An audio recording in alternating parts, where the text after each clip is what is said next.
bem-vindo a mais uma edição do Ponto de Encontro. No final de 2014, a Justiça Brasileira modificou a legislação com relação à guarda de filhos de pais separados. É a chamada guarda compartilhada.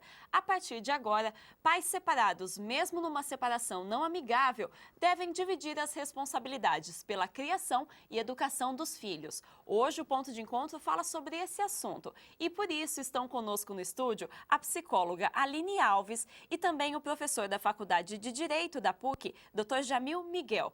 Aline, professor Jamil, obrigada pela participação hoje aqui no Ponto de Encontro. Professor Jamil, queria iniciar com o senhor perguntando como que funciona na prática essa legislação. Muita gente tem dúvida se essa questão da guarda compartilhada diz respeito somente ao tempo que a criança passa com os pais ou se há algo a mais que isso. Eu queria que o senhor explicasse para a gente como que funciona especificamente esse esquema. Tá. Na verdade, a guarda compartilhada, ela visa realizar uma ideia de que a criança necessita conviver com ambos os pais, né? Esse período de convivência é importante para ela. Hoje, a psicologia, a psiquiatria chegou à conclusão de que realmente a criança tem que ter essas duas referências, não é? E tem o direito de conviver, a justiça já reconheceu isso, que é o direito de conviver com ambos os genitores. Na verdade, a questão da convivência é um dos aspectos da guarda, não é? Porque a lei hoje impõe aos pais, que tem aquilo que nós chamamos de poder familiar, e que antigamente era o pato-poder, não é? Impõe uma série de deveres, não é? Esses deveres continuam existindo, né? E a guarda hoje a guarda compartilhada não só visa dividir o tempo de convivência, mas também dividir toda a responsabilidade com relação à criação e educação da criança, né? Então, dizer assim, precisa comparecer, ver a escola, decidir que escola vai frequentar, como vai ser o pagamento dessa escola, responsabilidade inclusive por essas despesas, quem é que vai comparecer lá na reunião de pais e mestres, né? Isso é importante que ambos participem, não só tendo a autoridade sobre a criança, que é um aspecto da guarda, como também tendo a convivência efetiva em relação à criança, né? Então não é apenas dividir convivência, mas também assumir conjuntamente essas responsabilidades decorrentes da situação, daquilo que nós chamamos das relações de filiação e de paternidade, ou de parentesco, se preferir. E Aline, o professor Jamil falou bem no início da resposta dele da questão da importância da convivência dos filhos com ambos os pais, tanto o pai quanto a mãe. Eu queria que você comentasse um pouco para a gente a respeito disso, numa situação de separação, como que fica essa criança, né? Que ela já não vai ter, teoricamente, né, a presença integral dos pais, os dois ao mesmo tempo. Como que fica a criança nessa situação? Na verdade, quando nós nos debruçamos sobre esse tipo de cenário, nós sempre pensamos que uma relação, né, de um casamento, ela faz parte de um cenário em que ambos são adultos. O que a gente acompanha normalmente é que não necessariamente isso acontece, né? Isso talvez aconteça do ponto de vista cronológico, biológico, mas o que a gente sabe é que muitas vezes um processo de separação faz com que esses adultos regridam, né? Regridam emocionalmente, regridam ao universo infantil, o universo adolescente, fiquem um pouco passionais, né? Um pouco destrutivos. E, na verdade, o que acontece é que, às vezes, essa criança ela é exposta a esse mundo mais destrutivo, né? Tendo que assumir, então, aí posturas até do universo adulto. Então, de alguma forma, a separação, por ser um momento, né, de uma sequência de episódios de conflitos, né, de destrutividade, muitas vezes a criança precisa assumir esse papel adulto que, às vezes, o casal não dá conta de assumir, né?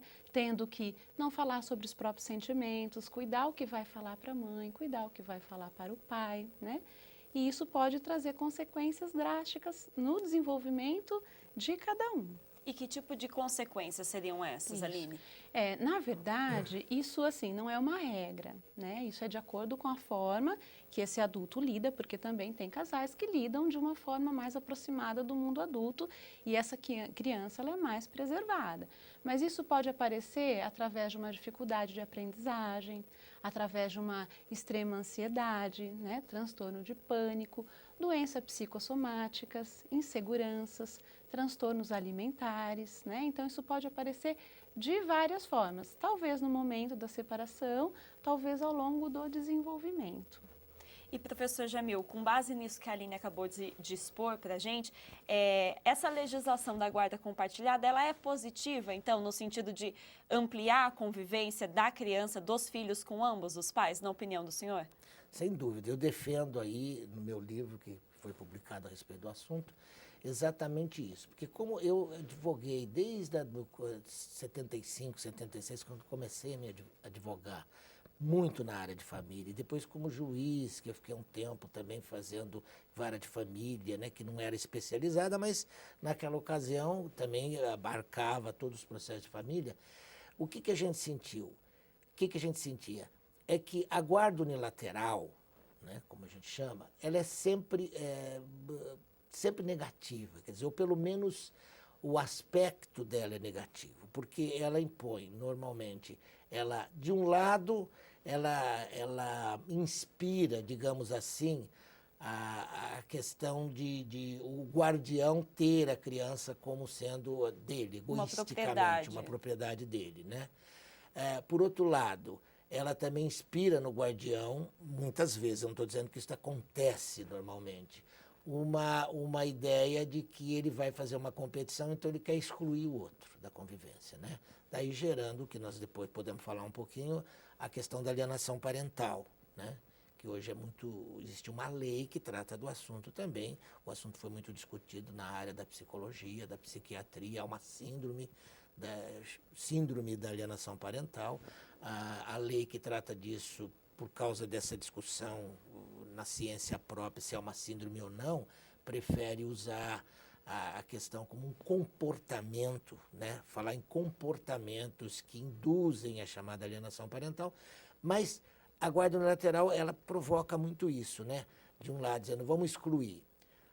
E, ao mesmo tempo, por outro lado, aquele não guardião, por deliberação própria, às vezes, ou por circunstâncias de vida, por dificuldades que ele encontra na convivência com a criança, ele prefere se afastar. Então, ela se presta muito também a não exigir do não guardião a essa responsabilidade que ele tem de conviver com a criança, o adolescente, de cuidar desta criança, né? Então, é sempre negativa nesse aspecto. E também porque rompe um laço, né? De repente, a criança e o adolescente convivendo com ambos os pais, de repente há uma separação, né? Então, eu acho que a criança e o adolescente prefere muito mais, na prática eu vejo isso, às vezes, como a doutora falou aqui, muito adulto, né, um comportamento mais adulto, ela prefere administrar, às vezes ela tem que administrar o conflito que ainda não acabou entre o casal, né? Eu já vi crianças falar assim, não posso falar do meu pai, da minha mãe, não posso falar o que aconteceu na casa da avó, porque e tal, né? Então, ou então, se ela for forte emocionalmente, ela consegue administrar até de forma mais adulta que os próprios pais. Ou então ela sofre as consequências aí dessa divisão, desse conflito que não termina, né? Sai da casa de um, vai para a casa do outro, como é que vê? Tem mãe maluca que fica examinando se a criança não tem se não tem marcas de agressão, né? Uma coisa. Então eu acho que por todas essas razões a guarda compartilhada ela é a melhor solução. Claro que vão ouvir um monte de gente dizer assim, não dá certo, porque imagina que dá certo. Vai fazer o quê? A criança vai alternar a criança, vai ficar girando a criança um pouco na casa do pai, um pouco na casa da mãe. Como é que é isso, né? Não necessariamente será uma guarda compartilhada, não significa guarda alternada ou convivência alternada que tem. Mas, de qualquer maneira, eu acho que ela é a melhor solução que se pode dar para a questão da separação dos pais. Inclusive, a nossa equipe de reportagem, nosso repórter Rafaela Ribeiro, foi conhecer a rotina de uma família que compartilha a guarda de uma criança. Veja só na reportagem. Eu estou aqui em uma das casas do Hector, mas não que ele seja o mais novo milionário do pedaço. É que além de morar com a mãe, ele também mora com o pai, não é isso, Hector? Eu moro um pouquinho com a minha mãe e um pouquinho com meu pai. Essa é a rotina do menino desde os 2 anos de idade. A decisão que Michele tomou, junto com o ex, de dividir igualmente a semana do filho entre eles, foi pensando principalmente no bem-estar do pequeno. Eu conversei com vários profissionais e eu li muito, né? Primeiro para entender o que era a guarda compartilhada em termos de direitos e depois para entender em termos emocionais, né? Então eu conversei com psicólogos e com advogados. Psicólogos, acho que eu conversei com uns 2, 3 que eram pessoas próximas a mim para entender como ele se comportaria nisso, né? Como que ele ficaria nessa situação, o Hector. E na parte jurídica, quais eram as possibilidades, né? Então, as escolhas, as decisões, caso eu quisesse fazer uma escolha, como funcionaria, a questão financeira, como funcionaria. Então, acho que foi uma conversa com 2 profissionais completamente diferentes, com enfoques completamente diferentes, mas que eu acho que foi fundamental para me fortalecer. Isso não significa que eu não fiquei triste, porque a gente sofre um pouco, né, no começo. É muito difícil isso no começo, mas eu acho que foi uma decisão certa. Ter a guarda compartilhada não é um problema para o Hector, já que além de 2 quartos, o garoto também tem vários brinquedos e amigos. Mas Michele confessa que lidar com a distância não é muito fácil. Como mãe, eu morro de saudades dele. Eu morro de saudades, essa é a palavra, né? Eu tenho vontade de estar mais tempo com ele. Eu tenho a sensação que a vida dele passa assim, ó, porque as coisas acontecem muito rápido e parece que eu tenho pouco tempo para curtir. Então, quando eu tô com ele, eu tento me desconectar e curtir 100% ele naquele momento. Então, como mãe é isso. Como mulher, eu acho bom também, porque eu tenho um tempo que talvez se eu tivesse 24 horas com ele, eu não reservaria para mim. E a saudade contribui para que a união entre mãe e filho aumente. Cada momento juntos é uma festa. Para a jornalista, essa situação só dá certo pois existe harmonia. Todo início de separação não é harmônico, não é. São raros os que são. Mas se aquele casal tiver discernimento para poder segurar um pouco a ferida, né? Segurar um pouco a ira, eu acho que a guarda compartilhada é muito bem-vinda.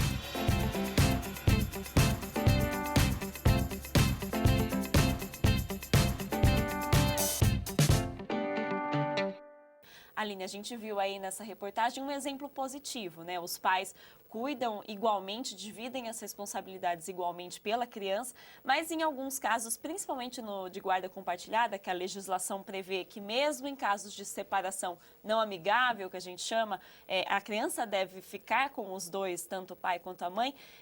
Nesses casos, né, de separação não amigável, o impacto sobre a criança é maior? Sim. Eu acho que é inegável tudo isso que o professor disse, né, a respeito da guarda compartilhada e também assim que existe um grande avanço e uma modificação do ponto de vista social, né, em que se inclui esse pai, na verdade, tanto nos cuidados, né, não só como aquele pai provedor. Então existe uma modificação, uma aceitação, um novo arranjo familiar que há que se observar.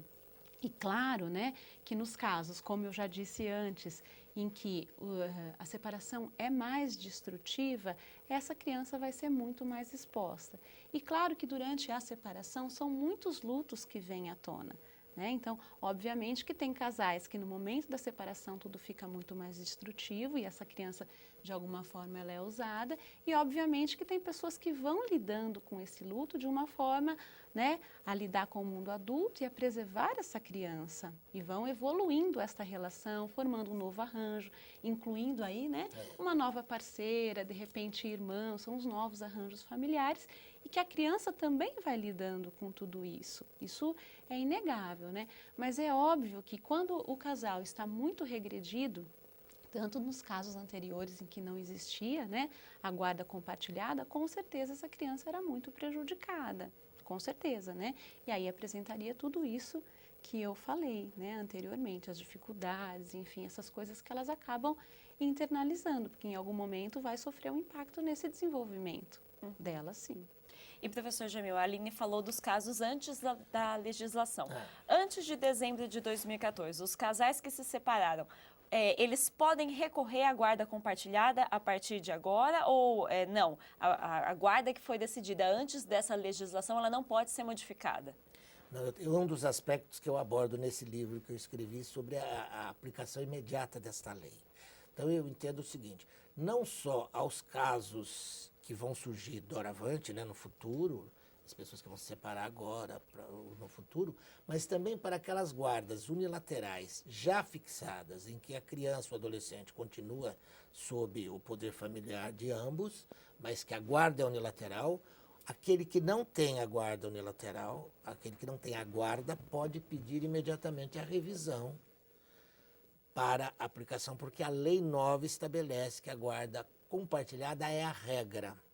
Eu acho muito importante nesses exemplos que o professor está dando, né, que é justamente o que eu havia dito de proteger o infanto, né? E, na verdade, tanto nos casos de guarda unilateral, antigos, né, quanto de guarda compartilhada, o que se observa, assim, existe um projeto, existem estudos que implicam nesse resultado, né, e nessa tomada de decisão. Então, assim, o projeto, do ponto de vista ideal, ele é muito bonito de fato.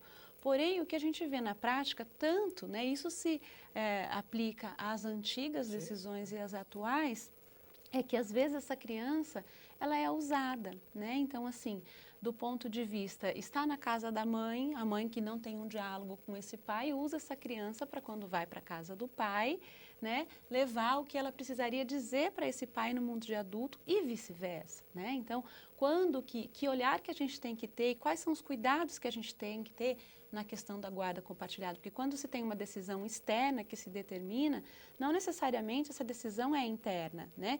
E muitas vezes o casal se adapta a isso no sentido de competir, né? Então, olha, eu sou o pai legal, eu deixo você ir, né, namorar, vamos pensar um universo adolescente, e a tua mãe é a chata, né? E a mãe, puxa, mas o seu pai é aquele que deixa você comer a sobremesa, e fica uma confusão, né? Então, acho que tem alguns cuidados que a gente precisa estar se debruçando sim, né? Que é como esse casal que está, né, com esse diálogo truncado, lida com a questão de limites, né? Com regras, como que ele lida com esse universo de rotinas, porque a gente tem que entender que essa criança tem que estar adaptada à escola, seja na educação infantil, na infância, fundamental 1, adolescência, enfim, até a faculdade. Então, assim, e inclusive a proposta da guarda compartilhada é para que esse casal se afine, do ponto de vista ideal nessas decisões. Mas o que a gente às vezes vê na realidade é que isso não acontece, né? Então, essa é a grande preocupação, eu acho que é um olhar que, por ser algo tão novo também, né, ainda demanda bastante estudo, orientação, que eu vejo que às vezes esses casais estão muito sozinhos também. Então, é importante que tenha uma rede de apoio, tanto no poder público, quanto escola, quanto família, que se crie, né, para ajudar, então, essa família que está lidando com essa nova realidade a se reinventar, né, a se ressignificar. E essa criança também, né, porque ninguém casa sonhando que vai se separar, não é? Ninguém sonhou, todo mundo sonha. Puxa, como eu quero me casar, com quem eu quero me casar, quantos filhos eu quero ter, como vai ser eu amamentar o meu bebê. Mas, né, uma pessoa saudável, ela não sonha como vai ser o dia que eu me separar. Então, é algo que ninguém conta com isso, né? Então, é uma realidade nova que precisa ser ressignificada e que demanda esse apoio. E um dos pontos negativos desse processo de separação é aquilo que a gente já veio conversando aqui, que é a alienação parental. Veja só o que é exatamente esse processo na reportagem de Vinícius Purgato. Há quem diga que qualquer relacionamento é difícil, mas os resultados recentes mostram que as uniões conjugais são as que passam pela maior crise atualmente. De acordo com o último censo divulgado pelo IBGE, a quantidade de separações em casamentos e uniões estáveis quase dobrou em 10 anos. Quando o divórcio envolve filhos, a decisão se torna mais delicada. Em muitos casos, as brigas entre os casais afetam diretamente as crianças. Prova disso é o que acontece na chamada alienação parental. É uma situação de extremos em que a lei estabelece exemplificadamente alguns pontos em que existe uma interferência no bom convívio, seja de um, seja do outro. Então, o que comumente se fala, vamos falar mal do outro, esse falar mal do outro é uma alienação parental. É um dos cônjuges, um dos separados, um dos divorciados, começar a denegrir o outro. Até se fala uma situação interessante de de repente começar a criar numa criança falsas memórias. Ah, você lembra que seu pai fez aquilo, quer dizer, e não fez nada. Então são situações de que cria ou busca criar um distanciamento desse filho para com seus pais. Caracterizados atos típicos da alienação parental, a Justiça pode, por lei, aplicar medidas para reduzir os impactos dessa prática. Elas podem variar entre multa ao alienador e até mesmo a perda do direito de ver a criança. Ainda que a lei possa interferir nessa situação, a pergunta que fica é: quem perde mais nesse conflito, pai, mãe ou filhos? Aline, a gente viu aí na reportagem, a gente já veio conversando sobre isso ao longo do programa, mas os impactos que esse tipo de situação causa nos filhos é realmente muito grave. A gente pode considerar uma reversão disso em algum momento? Por exemplo, o pai ou a mãe acabou deturpando completamente a imagem um do outro e essa criança acaba perdendo um pouco o vínculo. Esse cenário ele é reversível, é muito complicado disso acontecer. Na verdade, ele pode sim revertido, né? Ser revertido esse cenário. Porém, negar uma das figuras é como se negar uma parte biológica desse filho, né, dessa criança. E que, vamos pensar, mesmo nos casos de violência, enfim, existe um pai, existe uma mãe, né? E ele precisa fazer parte, talvez, né, numa situação extrema, com uma determinada proteção, mas é isolar, né? É destruir um pouco dessa pessoa que faz parte daquele processo. Né? Então, claro que de fato que a questão da guarda compartilhada vem acrescentar e evitar que aconteça esse tipo de situação, porque isso de fato é mais destrutivo ainda, né? Catastrófico para o desenvolvimento. Então, quem é o meu pai? Meu pai é a imagem que a minha mãe construiu, ou quem é a minha mãe? É a fulana que o meu pai construiu, e aí isso vai gerar fantasias na criança, né? Em algum momento desejo de conhecer esse pai ou essa mãe idealizado. Então, é importante, por mais difícil que seja, que ela perceba, né? Conviva, conheça quem é. E claro que com toda a proteção, com todos os cuidados necessários, inclusive dessa equipe de apoio, porque aí eu entendo que talvez a família sozinha não dê conta disso tudo, né? E, professor Jamil, nesses casos de alienação parental, a gente sabe que existe uma certa dificuldade para se detectar que isso está acontecendo. Mas a partir do momento em que se percebe que a criança está sofrendo esse tipo de problema, como que a justiça age nesses casos? O que é alienação parental, na verdade, para quem não entende isso? É um processo em que um dos genitores, o que tem a guarda, visa excluir o outro da convivência com a criança, o outro genitor, né? Eu participei de um evento muito interessante feito por um cineasta que ele fez um filme baseado na situação dele, de vida, chamado A Morte Inventada. O nome até é bastante sugestivo, porque a função, né, o objetivo do cônjuge alienador ou do genitor alienador é excluir, é matar, na verdade. Excluir, dizer, teu pai morreu, teu pai está morto. Né? Isso até acontece em alguns roteiros de novela, depois descobre que não morreu, não. Então a ideia é excluir totalmente da vida. Né? Isso é uma prática absolutamente condenável, obviamente, e hoje a própria lei estabelece sanções para o caso de alienação parental. Mas se você lê o livro, por exemplo, Código da Vida, do Saulo Ramos, que ele conta, esse livro é baseado totalmente num caso em que ele era advogado, o escritório dele recebeu um empresário que queria se matar se não pegasse o caso dele, e ele vai contando como é que se desenvolveu. Então, por incrível que pareça, as pessoas que visam alienar o outro, elas não têm... o argumento mais utilizado é o argumento do abuso sexual. Inventado. Né? Então, nesse caso do sujeito, ela dizia que o pai ele tinha abusado sexualmente dos filhos. Era um casal, uma menina e um menino. E aquilo não era verdade. Por que eles usam esse argumento? Porque em todos os casos, estatisticamente verificado, em que se alegou isso preliminarmente, o juiz imediatamente suspendeu as visitas. Claro, o juiz vai falar, eu vou deixar esse abuso sexual muito grave. Então, para conforto dele, ele pegava e suspendia a visita. E o que acontecia? Como a justiça demora muito para decidir, os casos iam com suspenso da visita, 7 anos, 8 anos, para depois descobrir que era tudo inventado. Olha, daí que já é coisa tarde terrível. demais para o Mas desenvolvimento da criança. Você vai viver. Eu já não convivi mais com meu pai, 8 anos, não se volta isso, não se. Né? Então, isso é muito sério. E hoje a lei tem uma série de medidas, né, e sanções e medidas que o próprio judiciário tem. Mas eu acho muito importante isso que foi dito aqui. É preciso, o juiz não deve atuar na área de família, ele deve sempre passar os pais, o filho, tal, por uma equipe interdisciplinar que vai preparar. Nos Estados Unidos nem é possível hoje. É condição para o sujeito chegar no processo judicial, para o juiz decidir, que eles passem por esse procedimento de praxe. E nós estamos caminhando para isso também no Brasil, o que eu acho muito importante. Tá certo. Professor Jamil, Aline, eu agradeço a presença de vocês hoje aqui no Ponto de Encontro, debatendo esse assunto com a gente. Foi um prazer receber vocês. Obrigada. Muito obrigado. Prazer foi Nós nosso, é que eu agradecemos. agradeço a oportunidade. E essa edição do Ponto de Encontro fica por aqui. Outras produções da TV PUC você acompanha no nosso canal do YouTube e também no site que aparece na sua tela. Obrigada pela companhia, um ótimo fim de semana para você e até o próximo programa. Tchau, tchau.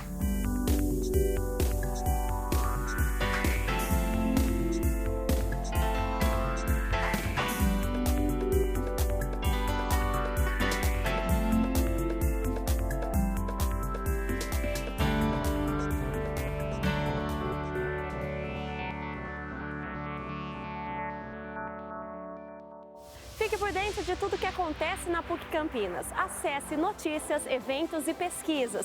No site da TV PUC, dentro do portal da universidade, você confere as novidades e o dia a dia do mundo acadêmico. Olá, está no ar o Fique Ligado. Essa é a vida de alguns universitários nos dias de hoje. A fim de motivar e incentivar o aprendizado e a integração. Eles são capazes de multiplicar o tempo em favor do voluntariado. Na correria do dia a dia, não temos tempo de reparar que no meio da cidade de Pedras existe a natureza. É da recuperação do meio ambiente que elas tiram o sustento de suas famílias. Tudo que é importante para você está aqui. Informe-se e conecte-se com a gente. É a TV PUC Campinas levando a nossa universidade para mais perto de você.